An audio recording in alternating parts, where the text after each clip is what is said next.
ఒక్కసారి భగవంతుడి యొక్క నామాన్ని మనం తెలియక కాని పఠించినంత మాత్రం చేత పలికినంత మాత్రం చేత దానికి ద్విగుణీకృతమైనటువంటి ఫలితం ఉంటుంది. అది ఇంత అంత అని చెప్పనలవి కాదు. అటువంటిది ప్రదోష వేళలో భగవత్ సన్నిధానంలో కూర్చుని భగవన్నామం చెప్పినటువంటి ఫలితం ఏమిటో మనకి ఇప్పుడు తెలియకపోవచ్చు. కానీ అది మనని రక్షించిన రోజున మనం ఎంతో సంతోషిస్తాం. ఆనాడు పలకడం ఎంత మంచిదైందో అనిపిస్తుంది.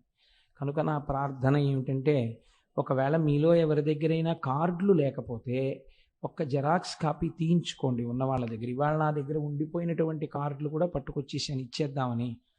కనుక లేని వాళ్ళు చక్కగా ఒక జెరాక్స్ కాపీ తీయించుకొని భగవన్నామం పలికే ప్రయత్నం చేయండి. ఇది నేను ఏదో వేళంబరం కోసమో ఏదో చెప్పించాలనేటటువంటి ప్రయత్నం దేనికోసమో కాదు, భేషజం కోసం కాదు. ఇది మనందరినీ ఉద్ధరించగలిగినది కాబట్టి నేను చెప్పిస్తున్నాను. నా అందరూ పాలు పంచుకుంటే చక్కగా దాని వలన ఫలితాన్ని పొందగలుగుతారు.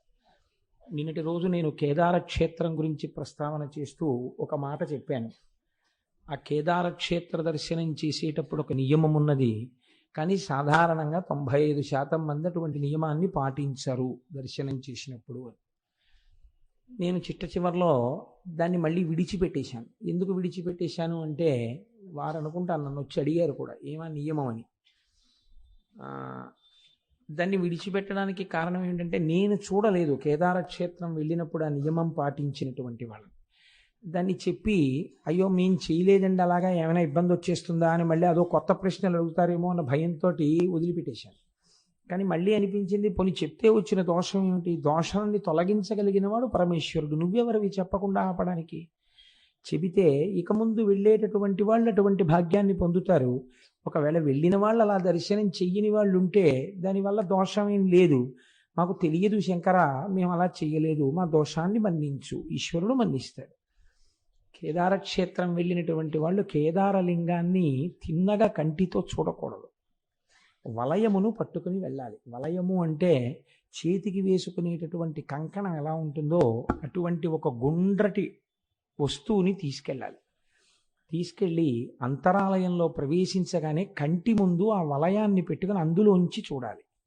అలా కానీ చూసినట్టయితే కేదారము చాలా గొప్ప శివలింగము కనుక, దర్శనము చేత మోక్షమీయగలిగిన శక్తి కలిగినటువంటి క్షేత్రం కనుక సమస్త బ్రహ్మాండము నిండినవాడు వీడే అని తెలుసుకోవడానికి ఒక వలయాకారాన్ని పెట్టుకుని కంటికి అడ్డంగా అందులోంచి చూడాలి కేదారలింగాన్ని. చూసి అది మళ్ళీ ఈ చేతికున్న ఏ కంకణమో తీసి చూస్తే దాన్ని అక్కడ పెట్టి రావలసి ఉంటుంది కాబట్టి మళ్ళీ మనసు ఒప్పదు.